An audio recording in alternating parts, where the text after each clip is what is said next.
Assalamualaikum warahmatullahi wabarakatuh. Kembali lagi dengan Afi di podcast Kebaikan. Baiknya dibicarakan ya.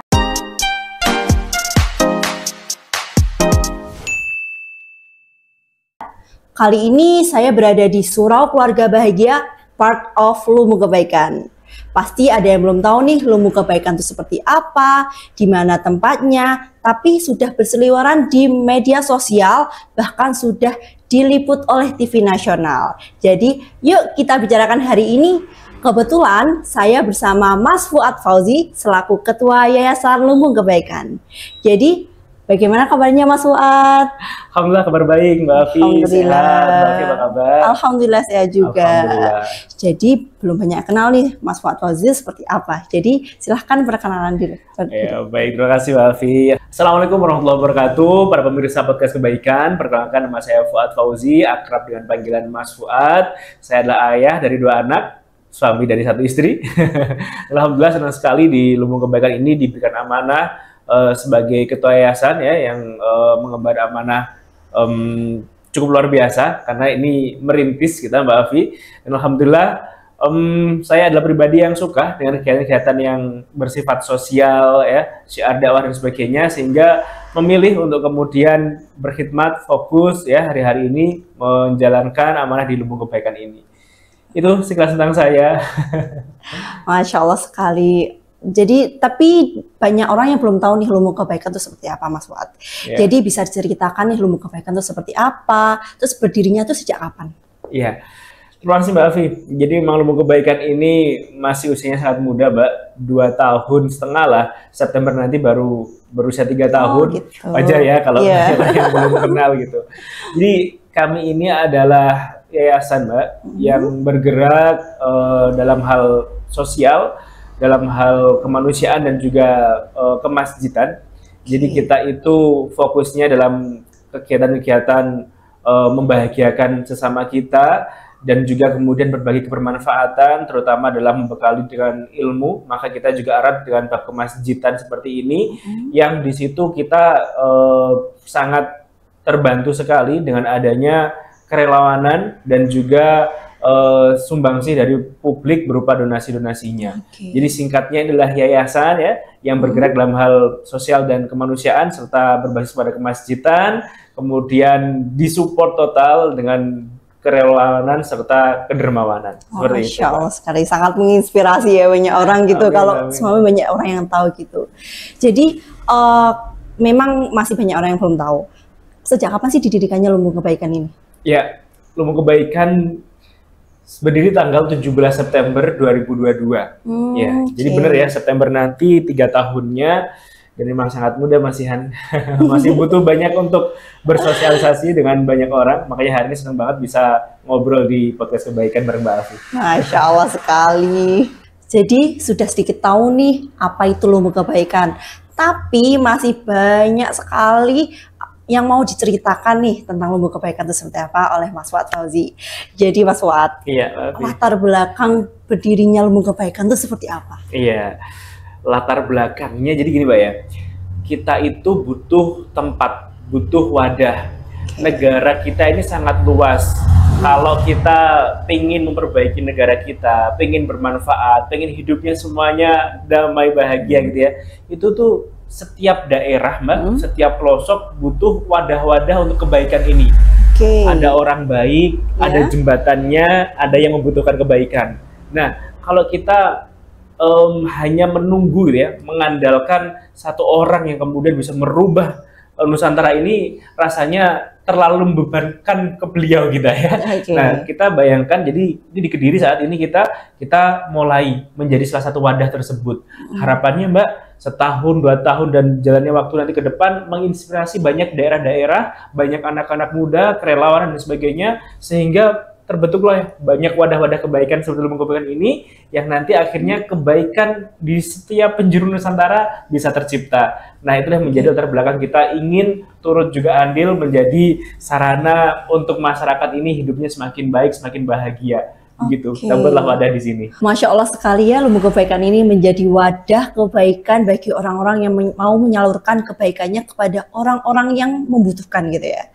Pastinya di tempat yang inspiratif sekali ini pasti ada seseorang di balik dari pendirian Lumbung Kebaikan ini. Jadi siapa sih Mas Fuad di sini yang ikut andil dalam berdirinya tempat yang inspiratif sekali ini, wadah kebaikan bagi orang-orang yang Masya Allah sekali kebaikannya gitu. Iya benar Mbak Afi, tentunya saya nggak sendiri ya. Sejak berdirinya dulu saya banyak ditemani orang-orang yang luar biasa, bahkan sampai dengan saat ini berjalan dan sampai waktu yang akan datang kebaikan ini nggak bisa jalan kalau sendirian gitu ya. Saya hanya salah satu di dalamnya. Nah untuk berdirinya Lumbung Kebaikan sendiri Mbak Afi, saya ingat orang-orang yang sangat berjasa, turut memikirkan, memberikan sumbangsihnya, energi, tenaga, waktu, hartanya luar biasa sehingga Lumbung Kebaikan berdiri. Saya sebutkan di antaranya orang-orang yang sangat menginspiratif saya dan juga waktu itu benar-benar kita duduk bersama membicarakan ini. Di antaranya ada Mas Indra, ya, Mas Indra Gunawan. Beliau ini adalah sosok inspiratif ya, anak muda yang kemudian dengan bisnisnya, dengan kemampuan finansialnya mampu menggerakkan banyak orang begitu ya. Yang kedua ada Mas Bagas namanya, ini juga anak muda lagi, lebih seru lagi. Beliau juga banyak ya berbagi inspirasi di berbagai tempat ya. Kemudian ada, saya sebutkan yang lain, ada Mas Karim, ada Mas Nabil, ada Mas Beni, yang hari ini juga Mas Beni ini fokus di kemasjidan juga, di wilayah Kediri juga gitu. Jadi di dalamnya ada itu ya, ada Mas Islah ya, termasuk saya juga. Jadi di sekitaran awal tahun 2022 Mbak, kita membincang mengenai tadi ya, wadah kebaikan, kemudian seperti apa kita merealisasikannya ya, dengan diskusi-diskusi itulah yang kemudian kita jalankan komitmen untuk berdirinya Lumbung Kebaikan ini. Jadi sebenarnya saya tambahkan di tagline-nya juga Mbak, di Lumbung Kebaikan itu tagline-nya adalah wadah belajar baik. Karena memang sesuai dengan tujuannya tadi. Masya Allah sekali. Di tagline dari Lumbung Kebaikan, wadah belajar baik, pastinya ada nih visi misi untuk menggapai tujuan tersebut. Bagaimana Mas Fuad? Iya Mbak Afi, jadi memang tagline itu bagian dari visi misi yang kita ambil ya, karena visi misi kami di Lumbung Kebaikan adalah menjadi lembaga pelopor manajemen kebaikan, yang kemudian kita fokusnya membersamai keluarga dalam meraih hidup yang sakinah mawaddah warahmah. Jadi artinya memang Lumbung Kebaikan ini Mbak, kita memandang bahwasanya dalam hal kebaikan masyarakat, kebaikan umat itu dimulai dari rumah tangga atau keluarga. Jadi kita pengen hadir membawa program-program yang di situ menjadi kebutuhan setiap peran keluarga tadi. Makanya di kita ada program untuk anak-anak, untuk ayah, untuk ibu, untuk para lansia, yang itu bagian dari keluarga. Jadi kita membersamai keluarga, bagaimana keluarga ini ketika bisa bahagia di dalamnya dan menyebar luas ke keluarga yang lain, maka terciptalah sebuah masyarakat yang bahagia begitu. Di situ Mbak visi misi yang ingin kita raih. Tentunya sekali lagi saya sampaikan, kita tidak akan bisa kalau nggak bersama-sama, maka kita juga berbasis pada kerelawanan dan kedermawanan tadi yang saya sampaikan di awal. Baik.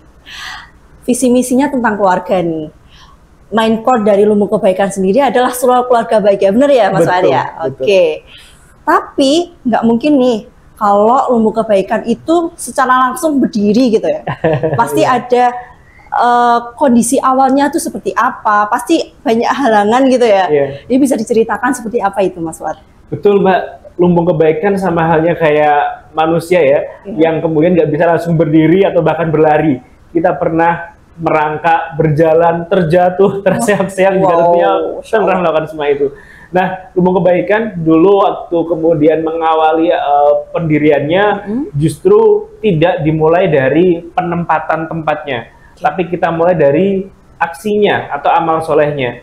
Jadi alhamdulillah awal-awal memang sempat mendapatkan animo yang sangat baik karena kita mengawalnya dengan program-program berbagi sembako ke panti asuhan, ke pesantren, ke tempat rumah tahfiz gitu ya. Kemudian pembagian santapan siap saji begitu kepada teman-teman kita yang duafa begitu.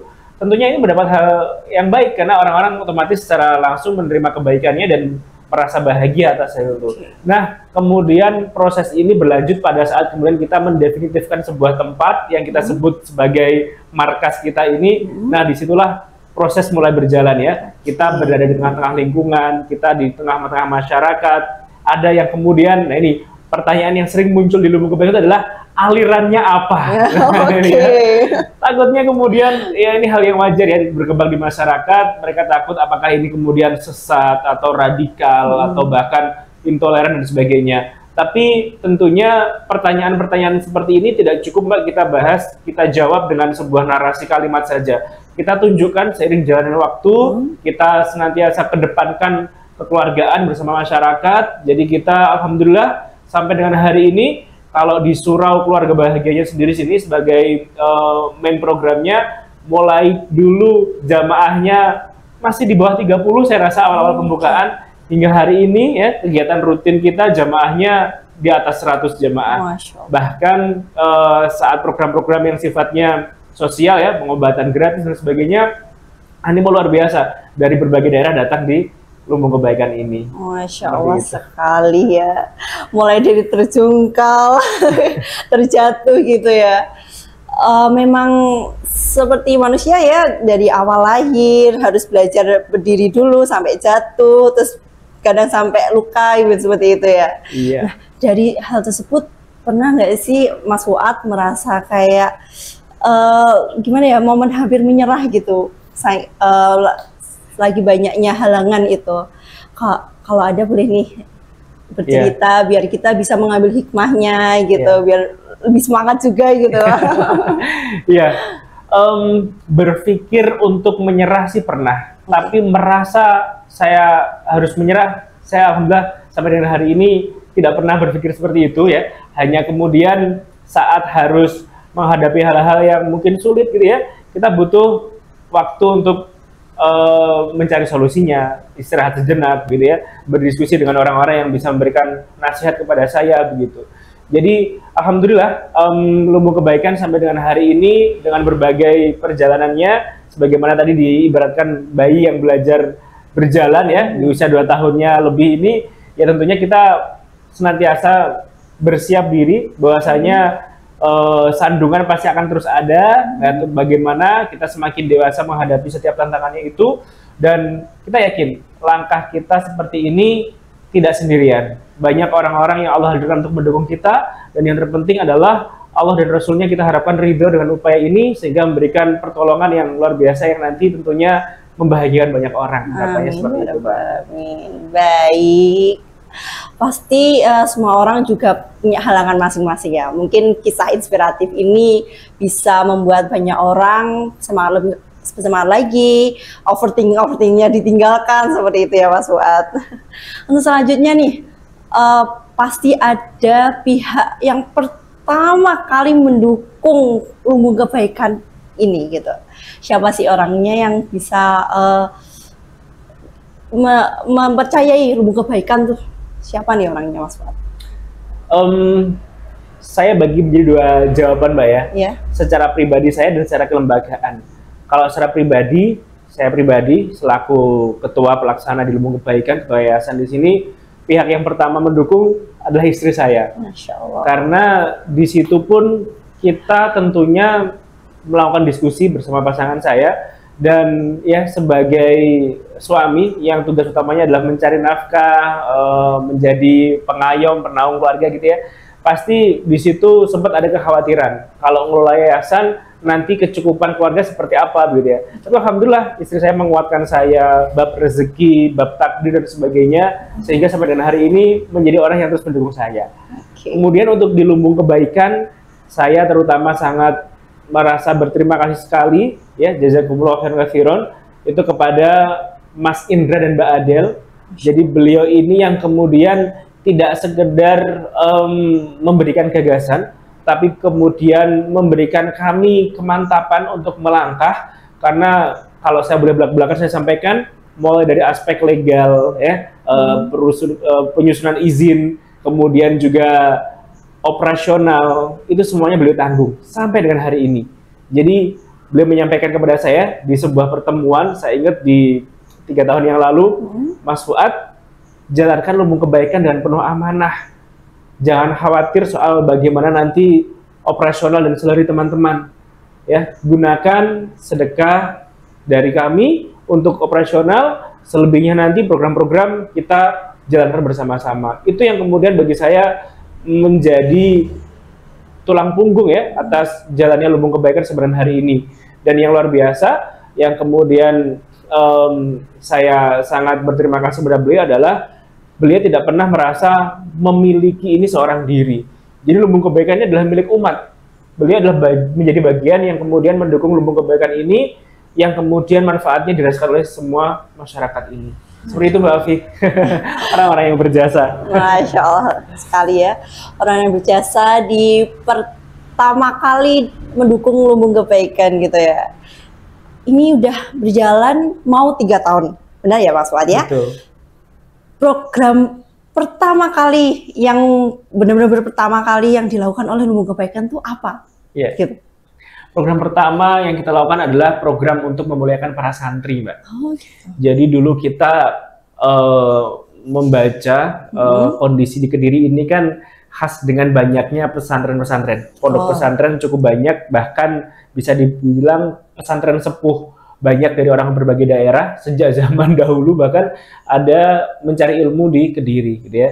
Nah, akhirnya kita menggagas program waktu itu adalah program beras untuk santri dan kemudian ya alhamdulillah kita menjumpai orang-orang yang minat untuk mensupport program itu, dan kita menjumpai para santri yang terbahagiakan luar biasa untuk kemudian mencukupi kebutuhan hariannya.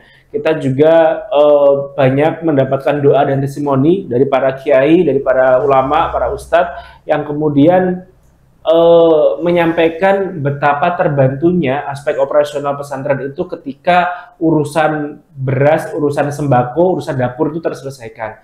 Alhamdulillah, jadi itu program pertama kami yang kemudian berkembang, Mbak. Sampai sekarang kalau untuk program-program ke pesantren ya, kita ada seperti bantuan mushaf, khitan, dan program-program yang lainnya untuk para adik-adik santri kita. Bahkan yang terbaru kita ada program Santri Bahagia ya, di mana sehari kita mengadakan sebuah kegiatan bersama adik-adik santri, membuat games, membuat permainan. Di situ kita muliakan juga para santri ini dengan pakaian-pakaian yang bagus, yang dia sukai, kemudian makan-makanan yang tidak biasa mereka santap ya, dan ini semuanya tentunya karena dukungan para dermawan yang ada. Masya Allah sekali ya.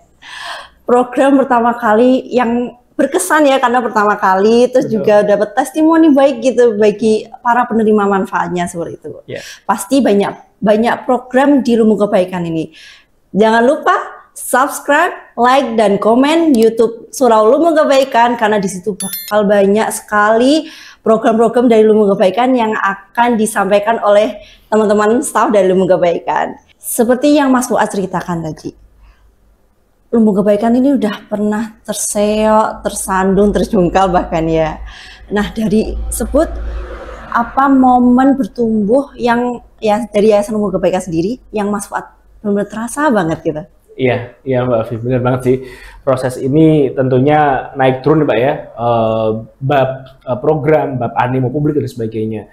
Nah, tadi ya nyambung dengan program pertama saat memuliakan santri, kemudian momen kita merasakan semakin bertumbuh ketika kita mengambil segmen keluarga tadi. Jadi di dalamnya kan ada memuliakan orang tua, mendidik anak, kemudian hubungan antara suami istri, karena namanya juga keluarga begitu. Nah, di situ kita merasakan kemudian mungkin ini karena relate dengan masyarakat, sehingga program-program kami yang menyasar ke arah keluarga ya, dengan program-program kajiannya, program-program bantuan usaha, program-program beasiswa dan sebagainya, ini semakin mendapat dukungan dari lebih luas khalayak. Yang dulunya mungkin support donasi hanya orang-orang yang kita kenal tertentu, kemudian jamaah kita sendiri. Hari ini Mbak, bahkan orang luar daerah, orang yang belum pernah ketemu langsung dengan kita, hanya mungkin via media sosial dan sebagainya, dukungannya semakin tinggi. Artinya hari ini kita merasakan pertumbuhan amanah tersebut, yang itu kita merasakan titiknya ada pada kemudian saat segmen keluarga ini menjadi fokus kita yang utama. Artinya memang sejak dari awal, bukan sejak dari awal, kita berfokus pada segmen keluarga ini. Oke. Jadi Lumbung Kebaikan udah fokus ke keluarga. Keluarga kan ada banyak ya, ada ayah, ada ibu, ada anak gitu kan ya. Nah, dari hal tersebut pasti kita harus menyatukan visi misinya. Bagaimana nih strateginya dari Yayasan Lumbu Kebaikan sendiri untuk mengadakan program atau menjalankan program tersebut, Mas Fuad? Ya, kita memang menyadari bahwasanya kebaikan ini tidak bisa dikerjakan sendirian. Kita sangat butuh sumbangsi support dari publik dan khalayak ramai. Maka dari itu kita banyak membuat event-event yang ini juga menyentuh banyak kerumunan masyarakat, ya. Seperti salah satunya kajian rutin, Mbak, kajian keluarga yang kita lakukan di Lumbung Kebaikan. Hari ini alhamdulillah sudah ada di 9 titik di wilayah Kabupaten Kota Kediri. Ini salah satu kita untuk mensiarkan juga, sekaligus kita juga menebar kebermanfaatan. Jadi banyak orang yang kemudian cerita mungkin di daerah-daerah para pemirsa juga mengalami, yaitu apa itu? Masjid yang sepi. Bangunan bagus, bangunan mewah, tapi kegiatannya sepi. Iya sih. Nah, Lumbung Kebaikan hadir di situ untuk bisa menjadi bagian dari pemakmur masjid, ya. Kita di sana menghadirkan program yang ramah bagi keluarga, ya. Ada kemudian tahsin untuk para lansia, dewasa juga, untuk anak-anak juga. Ada majelis taklim yang juga menyintas berbagai usia. Ada ruang-ruang diskusi, talk show yang itu juga menyentuh kalangan anak muda yang kemudian kita bawa ke masjid-masjid tadi. Dan di situ memang Lumbung Kebaikan bersifat instalator gitu ya. Masjid tersebut sudah ada takmirnya, masjid tersebut juga sudah ada jamaahnya. Nah, kita membantu untuk mengaktifkan program-program tersebut seperti itu. Bukan kemudian Lumbung Kebaikan di sini mengakuisisi gitu, Mbak ya, menjadikan cabang-cabangnya tidak. Tapi kita bersama-sama para penggiat masjid yang lainnya kita hadir untuk membangun masjid. Itu sih salah satu yang menurut saya menjadi percepatan atas syiar untuk mengenalkan Lumbung Kebaikan di masyarakat. Syiar ya, berarti yang pertama adalah syiar gitu strategi.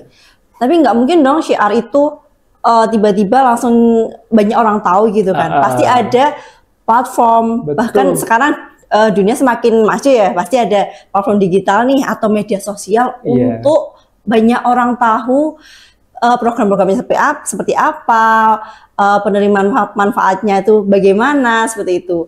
Apa nih Lumbung Kebaikan ini punya apa nih platform digitalnya, Mas Fuad?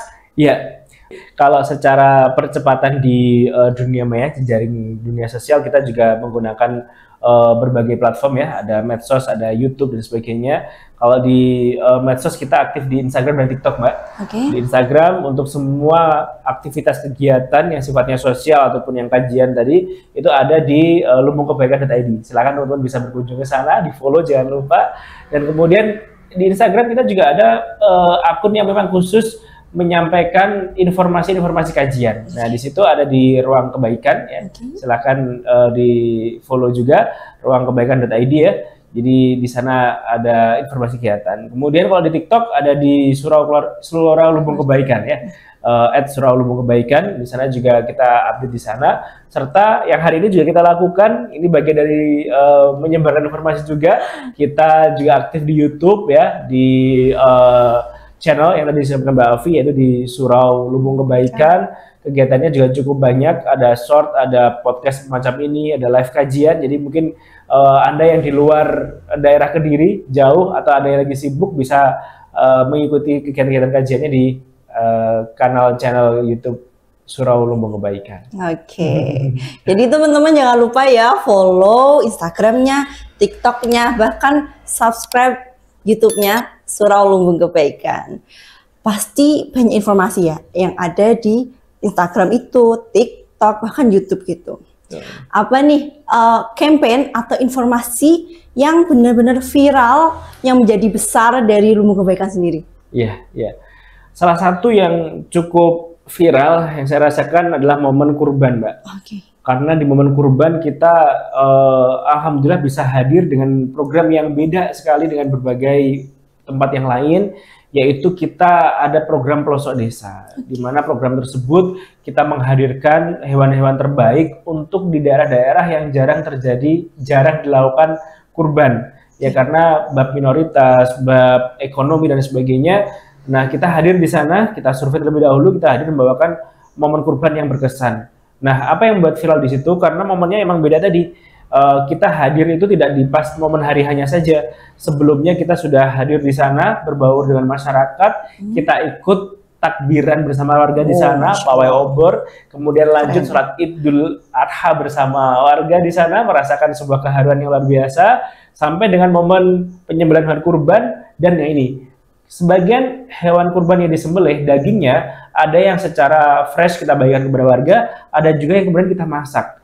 Nah ini kita hadirkan chef yang sudah lihai dalam mengolah daging, bagaimana caranya biar daging ini empuk, nggak alot, dan artinya di sini ramah untuk para lansia yang ada di pelosok-pelosok tadi. Ini yang menjadi salah satu program yang cukup dibicarakan oleh banyak publik ya, beberapa kali juga masuk di liputan di berbagai media platform proxy, di radio-radio, di media sosial. Ini yang kita sebut program viralnya Lumbung Kebaikan. Oke, baik. Di pelosok desa ya, pasti banyak program lain yang juga viral gitu kan ya. Tapi di lain sisi pasti ada penerima manfaatnya nih Mas Fuad. Banyak sekali dari program-program itu pasti banyak sekali penerima manfaatnya yang merasa terbantu. Betul. Mulai dari hal finansial, bahkan ilmu juga seperti itu. Jadi bisa diceritakan nih dampak nyata dari penerima manfaat itu. Pasti banyak yang cerita dong dari sama Mas Fuad, pasti ada testimoni, feedback dan lain sebagainya. Silahkan diceritakan Mas Fuad bagaimana? Iya, terima kasih Mbak Afi. Soal penerima manfaat ya atau mustahik, kita senantiasa memikirkan agar mereka ini tidak hanya secara insidental saja terbantu atau menerima manfaatnya. Kita senantiasa berpikir mengenai program berkelanjutan. Makanya di Lumbung Kebaikan ini tidak hanya sekedar berbagi sembako, berbagi makan gratis gitu ya, tapi pembinaan-pembinaan ini juga senantiasa kita perhatikan. Nah, dengan adanya program-program kajian tadi ya, yang menyintas setiap segmennya, nah inilah yang kita harapkan kemudian bisa menjadi sebuah kebersinambungan dari sebuah program yang kita lakukan. Alhamdulillah, dari situ kita sebagaimana goals kita ya, kita ingin bagaimana seorang yang kemudian dalam posisi dia membutuhkan bantuan atau kita nyebutnya survival gitu ya, dengan adanya program Lumbung Kebaikan mereka bisa bertumbuh, berdaya, sehingga dari yang kemudian tangan di bawah Mbak bisa berubah menjadi tangan di atas.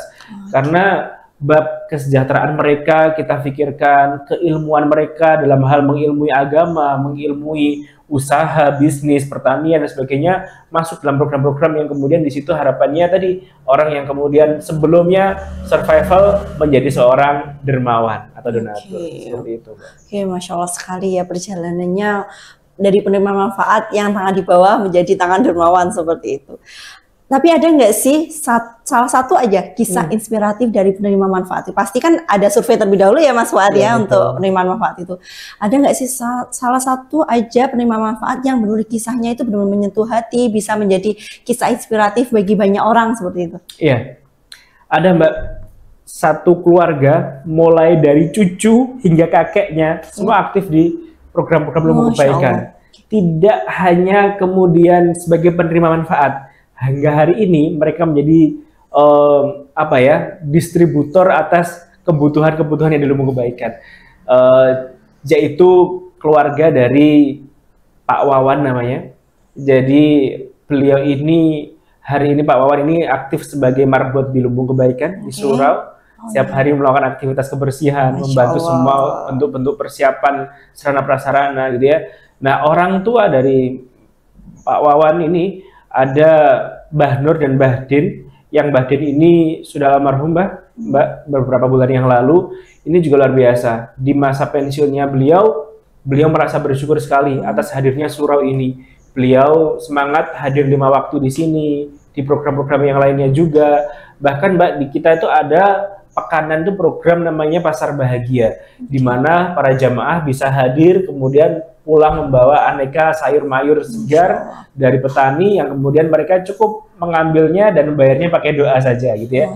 Nah, Mbah Din ini tadi ini bersama istrinya Mbah Nur setiap datang ke sini persiapan ngiketin sayur, menata sayur, dia hadir membantu. Padahal di usianya yang cukup senja hari ini juga sebenarnya banyak keterbatasan yang beliau alami, tapi beliau luar biasa semangatnya. Berlanjut kepada istrinya Pak Wawan tadi, ini namanya Ibu Risma, Masya Allah, hari ini program makan gratisnya di Lumbung Kebaikan itu dari dapur cita rasanya beliau. Masya Allah. Artinya beliau berkontribusi dengan ikhlas luar biasa untuk masakan-masakan yang di Lumbung Kebaikan. Berlanjut kepada anaknya, ada Mas Dafa dan Mbak Zia, kita sebutkan. Mas Dafa ini jadi muazin, Masya Allah. Masya Allah. Jadi adhannya ya seringkali di Lumbung Kebaikan ini beliau yang melakukan. Pun juga si kecil Mbak Zia yang masih berusia sekolah TK gitu ya, juga aktif senantiasa di Lumbung Kebaikan. Nah ini yang kemudian saya mendapatkan testimoni dari beliau, betapa kemudian hadirnya menjadi sebuah dampak perubahan dalam keluarga, tatanan keluarga, dan inilah visi misi Lumbung Kebaikan, bagaimana menjadikan sebuah keluarga ini bahagia dengan keberadaannya Lumbung Kebaikan. Oke, baik. Seperti itu ya Mas Fuad ya. Jadi banyak yang dampak positif yang diterima banyak orang, bahkan tidak hanya di sini saja ya, sekitar tetangga seperti itu, tapi juga banyak yang di luar juga, bahkan di pelosok desa yang jauh dari surau Keluarga Bahagia sendiri atau Lumbung Kebaikan ini. Tentunya. Ya. Tapi cara Mas Fuad sendiri untuk mengukur dampaknya itu kan pasti akan berkelanjutan ya. Iya, betul. Itu bagaimana Mas Fuad? Iya. Jadi kalau shortcut kita lihat pada ujungnya, memang tadi yang saya sampaikan, bagaimana dari tangan di bawah menjadi tangan di atas. Nah, program-program yang kita berikan senantiasa kita upayakan itu semua mampu memberdayakan, tidak malah membuat orang ketergantungan. Artinya kita hanya sesekali saja di saat kondisi-kondisi sulit kita hadirkan bantuan yang siap santap, siap konsumsi, siap olah dan sebagainya. Selebihnya kita lebih suka menghadirkan program-program yang sifatnya memberikan kebertumbuhan, seperti program pendidikan tadi ya, pendidikan dalam bentuk kajian, modal usaha dan sebagainya. Kemudian program-program yang sifatnya juga memberdayakan, ibaratnya orang butuh makan itu kita nggak sekedar memberikan dia ikannya, tapi juga kail pancingnya. Jadi program-program yang sifatnya memang modal usaha tadi saya sebutkan, itu bagian dari yang terpenting untuk kemudian harapannya mampu meningkatkan taraf kesejahteraan dari masyarakat. Dari mana kita tahu kemudian masyarakat bisa bertumbuh, para penerima manfaat ini bisa seperti goals yang kita harapkan, di saat kemudian kita sering menjumpai Mbak, di saat satu daerah binaan kita mendapatkan ujian ya, seperti beberapa waktu yang lalu ada tanah longsor dan juga banjir karena dampak hujan lebat di Kediri. Ada sebuah daerah binaan kita yang beberapa waktu yang lalu itu mendapatkan musibah berupa tanah longsor Mbak. Ini karena dampak hujan yang lebat beberapa waktu yang lalu. Nah yang luar biasa, daerah binaan kita yang lainnya, yaitu di Kecamatan Ringan Rejo Mbak, ini menghubungi kita untuk kemudian mohon bantuannya, mengirimkan bantuan-bantuannya ke daerah binaan kita yang di Mojo. Artinya apa? Inilah yang kemudian kita harapkan dari para penerima manfaat kita, justru nanti timbul kesadaran untuk juga peduli terhadap sesamanya. Karena lagi-lagi Lumbung Kebaikan ini memang hadir sebagai jembatan tadi. Nah, ini yang kemudian kita syukuri sekali menjadi salah satu tolak ukur keberhasilan atas program-program yang kita kerjakan. Seperti itu, Mbak. Baik, mengulang di tagline ya Mas Fuad ya, tagline-nya wadah belajar baik. Yeah. Pasti salah satunya adalah yang Mas Fuad tadi jelaskan bahwa menjadi jembatan gitu ya. Betul. Nah, dari hal ini apakah ada kerjasama bersama komunitas lain, kan jembatan ya seperti itu, komunitas lain atau pemerintahan, bahkan perusahaan swasta dan lain sebagainya. Apakah ada Mas Fuad itu? Tentunya Mbak. Oh, gitu. Ya, nyambung seperti yang sampaikan di tagline tadi ya. Memang kita ini wadah. Jadi kita tidak kemudian membeda-bedakan ya jenis bantuan yang kami terima, selama itu kemudian bentuk keikhlasan dan bisa dipertanggungjawabkan, maka kita akan wadah itu bersama-sama. Alhamdulillah Mbak, sampai dengan hari ini banyak sekali instansi pemerintahan, swasta, kemudian juga perorangan, perusahaan, pelaku usaha yang terlibat aktif dalam Lumbung Kebaikan ya, seperti program-program kesehatan Mbak yang ke pelosok-pelosok kita disupport oleh RSUD rumah sakit milik Polri yaitu Bayangkara, dan juga berbagai instansi puskesmas sebagainya juga kita libatkan bersama-sama, dan mereka memang aktif untuk memberikan supportnya. Ada juga kemudian instansi swasta yang lain, kemudian perbankan juga yang dalam hal-hal program-program sosialnya kita hadir bersama-sama ke tengah-tengah masyarakat. Bahkan program kurban kemarin Mbak ya, itu tidak seluruhnya hanya dari jamaah, sebagian dari jamaah sebagian besarnya, tapi juga ada di instansi-instansi juga. Dan kita syukuri betapa hari ini wadah kita diakui, dirasakan layak oleh banyak lapisan masyarakat. Oke, baik. Dari hal tersebut pasti harus membangun kepercayaan terlebih dahulu ya. Kepercayaan kepada para donatur, entah donatur yang perorangan maupun perusahaan. Nah, selain donatur ada relawan juga kan, tadi Mas Fuad cerita juga. Bagaimana sih membangun kepercayaan itu? Kan dari tadi ada cerita di mana kita yang kurang dipercaya waktu awal-awal dulu, tapi sekarang tuh banyak sekali donatur, yang saya lihat banyak donatur, bahkan relawan pun sampai ratusan seperti itu. Bagaimana cara membangun kepercayaan itu? Iya Mbak, jadi dalam setiap mengerjakan sebuah satu proyek program ya, kita senantiasa melakukan asesmen mendalam terlebih dahulu, kita riset terlebih dahulu. Kemudian dari situlah kita menemukan yang namanya gagasan sebuah program yang kita harapkan di situ memang tepat gitu ya. Nah, dalam setiap jalannya program itu ada fase di mana kita ajakan kepada publik. Dalam ajakan itu kita juga senantiasa hadirkan alasan-alasan yang kuat melalui berbagai media ya, kita sampaikan di media sosial, di WhatsApp dan sebagainya, dan itu kita nggak sendiri, bersama tokoh-tokoh KOL ya, influence masyarakat yang kemudian di situ juga mensupport program-program kita. Nah, dalam pelaksanaannya pun juga demikian, kita paham kita nggak bisa sendiri, makanya hadirlah relawan-relawan yang memang sengaja kita open recruitment, kemudian kita bagi peran juga. Jadi relawan yang kemudian hadir bisa memberikan sumbangsih pikiran dan tenaganya, kita berikan peran-peran juga di dalamnya untuk mereka lakukan, sehingga mereka semuanya merasakan keterlibatan dan kepemilikannya. Hingga kemudian pada akhirnya tentunya kita lakukan sebuah report data ya. Setiap kegiatan kita ada yang namanya pertanggungjawaban berupa pelaporan ya. Report data itu mulai dari jumlah penerima manfaat, sebaran wilayahnya, kemudian relawan yang terlibat tadi, kemudian penggunaan dana yang digunakan dalam program tersebut, itu semuanya terlaporkan, dan itu semoga bisa menjadi bagian yang cukup memuaskan bagi masyarakat sehingga terus bertambahlah juga kepercayaan terhadap lembaga kebaikan. Oh, seperti itu. Berarti banyak sekali ya Mas Fuad yang ikut andil, entah para donatur maupun relawan dari program-program dari lembaga kebaikan sendiri. Nah, dari itu apakah ada pesan yang disampaikan kepada para komunitas, donatur maupun relawannya itu? Semoga Mas Fuad. Untuk para orang-orang baik di luar sana yang di situ berkontribusi kepada lumbung kebaikan, entah dalam bentuk harta terbaiknya, tenaganya, pikirannya, ya, karena donatur dan relawan itu sebenarnya semuanya juga orang-orang yang berkontribusi luar biasa gitu ya. Saya menyampaikan terima kasih sebesar-besarnya. Tanpa kalian kita nggak bisa sendirian ya. Kalaupun kita memaksa sendirian, hasilnya juga nggak akan kemana-mana gitu. Jadi artinya justru dengan adanya para komunitas ini, para donatur dan relawan ini, kita bisa berjalan. Dan kami berharap semoga langkah harmonis ini terus bisa beriringan bersama-sama. Banyak orang yang terlibat ya di lumbung kebaikan ini. Mulai dari awal berdirinya lumbung kebaikan sampai sekarang udah mau 3 tahun gitu ya, Mas Fuad ya. Apa sih tantangan baru nih menuju ke 3 tahun ini yang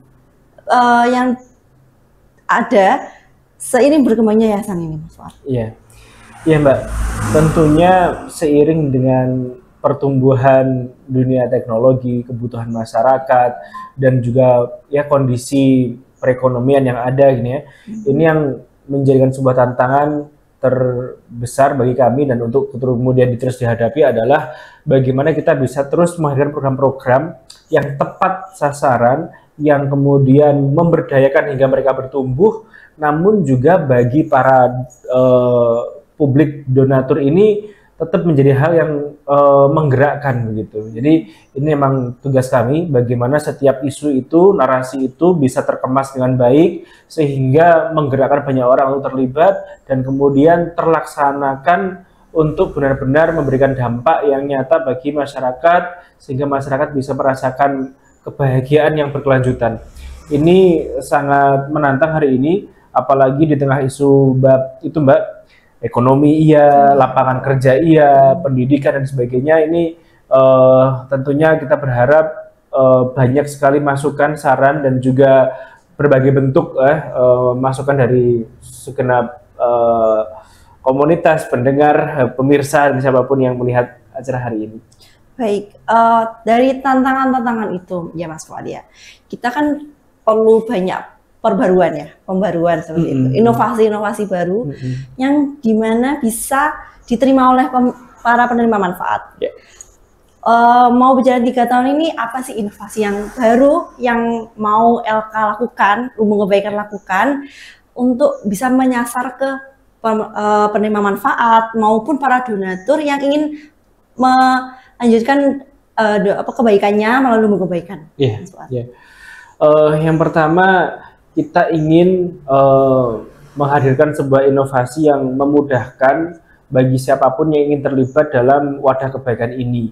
Artinya dari hulu hingga hilirnya, dari para penerima manfaat hingga para donaturnya, itu bisa kemudian terakses dengan mudah. Artinya begini, program-program kita upayakan memang benar-benar dari, oleh, dan untuk masyarakat. Jadi semuanya akan kembali kepada masyarakat. Nah, bagaimana hal itu bisa mudah? Kita ingin bisa kemudian menghadirkan sebuah forum, sebuah platform, sebuah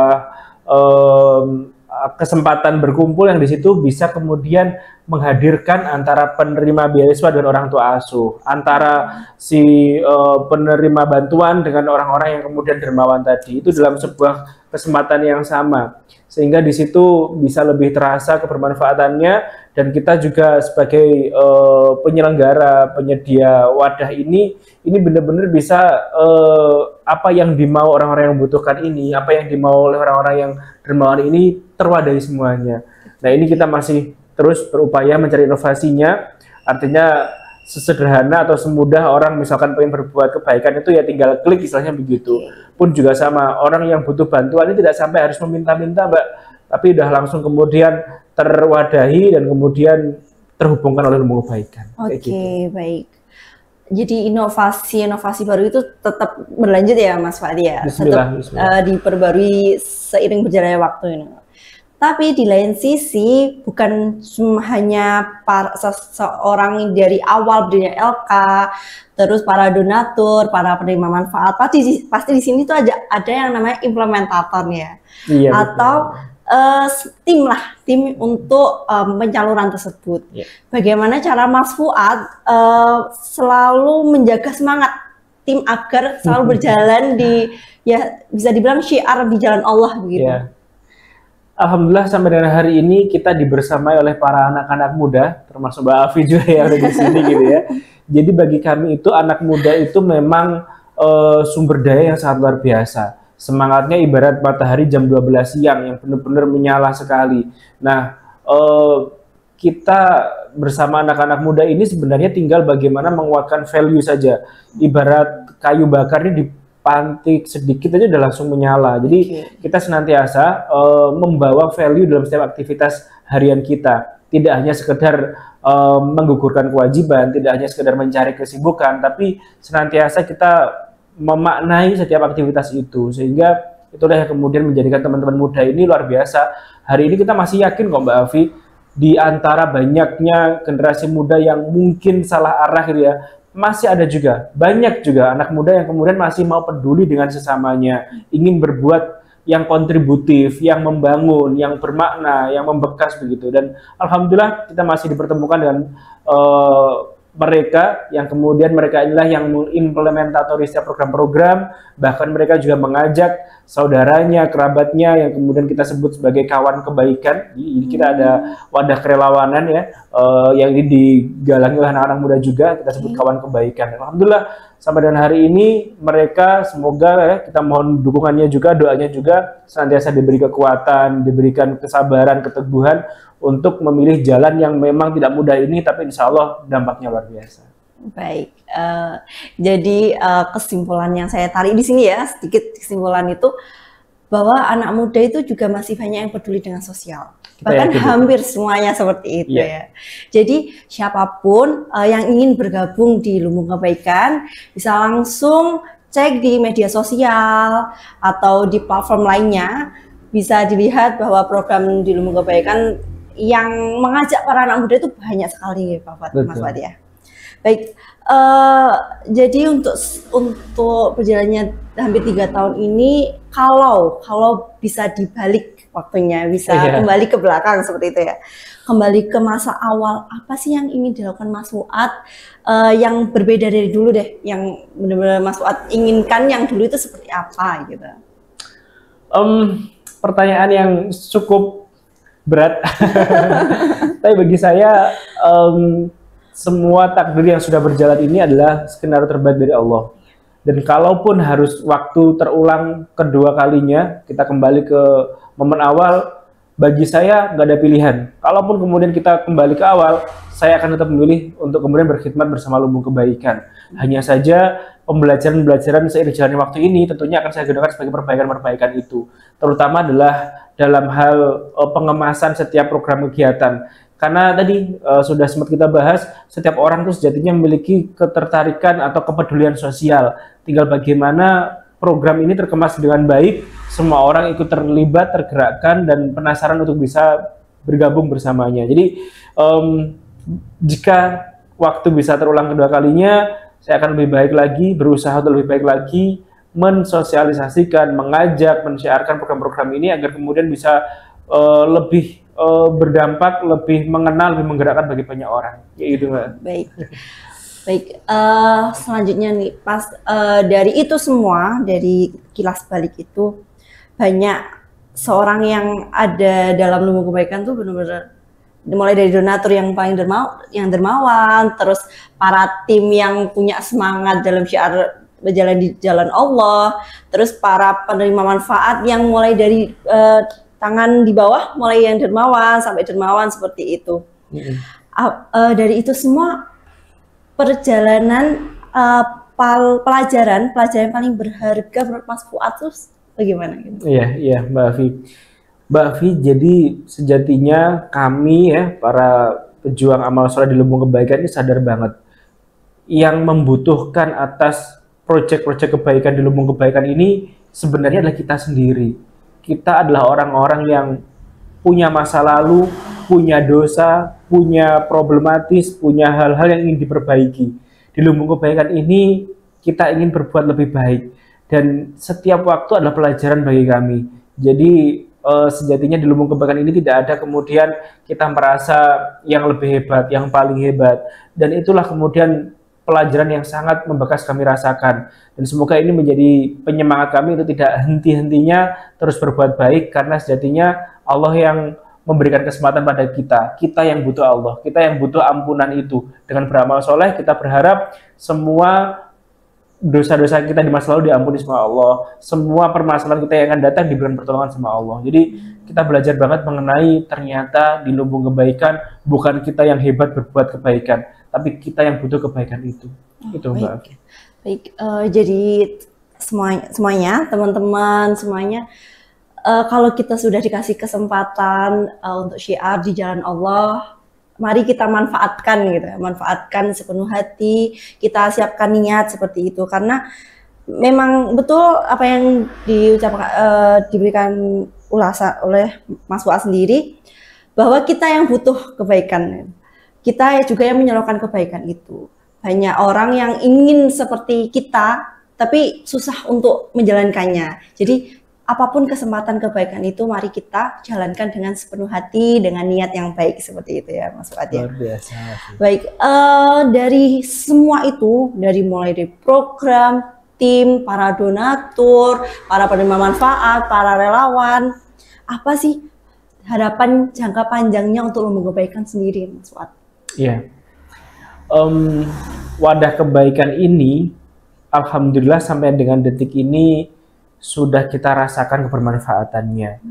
Meskipun masih banyak hal yang harus diperbaiki, maka kami dari tim pengurus Lumbung Kebaikan ingin berpesan, menyampaikan ya kepada semuanya yang kemudian menjadi keluarga besar atas kebaikan ini, ayo istiqomah. Kebaikan ini bisa jadi akan terus ada sampai nanti hari kiamat. Tinggal PR kita, apakah kita terus terlibat dari bagiannya atau tidak. Maka kita harus berupaya menjadi bagian dari itu. Bahkan kalau bisa dibilang, kalaupun kita harus mati, kita mati di jalan ini gitu. Jadi ini yang kita harapkan, ini yang kita pesankan, ini yang kita ingin sampaikan kepada semua yang terlibat dalam hal ini. Ayo istiqomah, ayo terus berupaya bergandengan tangan menjalankan sebuah amanah-amanah kebaikan ini. Hari ini satu orang terbahagiakan, kemudian kalau kita terus menjaga istiqomah ini, bukan tidak mungkin ratusan, ribuan, bahkan jutaan orang ke depan akan juga terus terbahagiakan.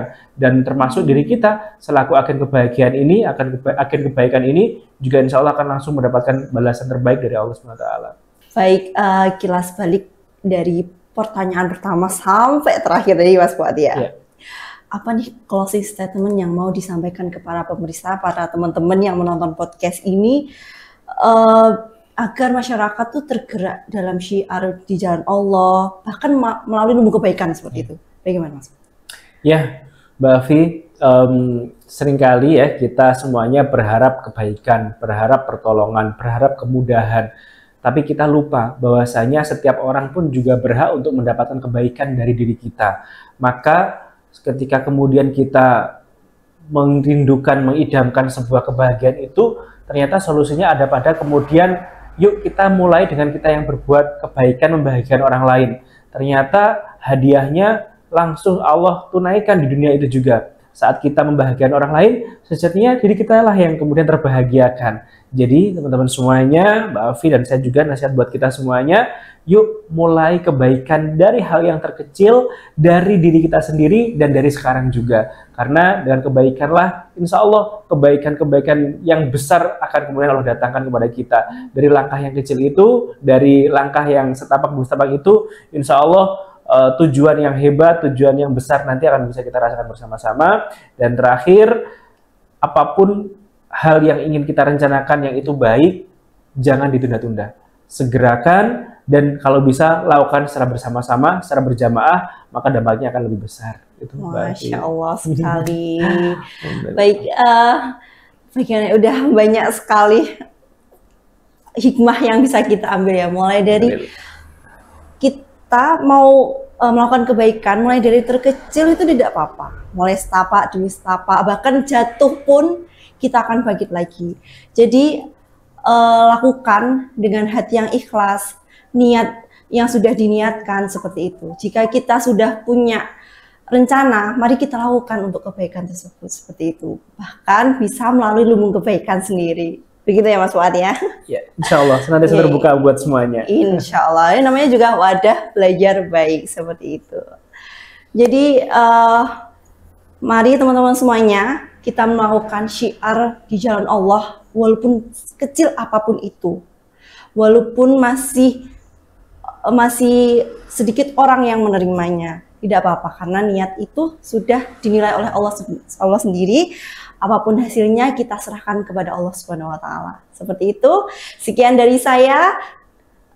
Kita akan kembali lagi di podcast kebaikan selanjutnya. Baiknya dibicarakan ya. Wassalamualaikum warahmatullahi wabarakatuh.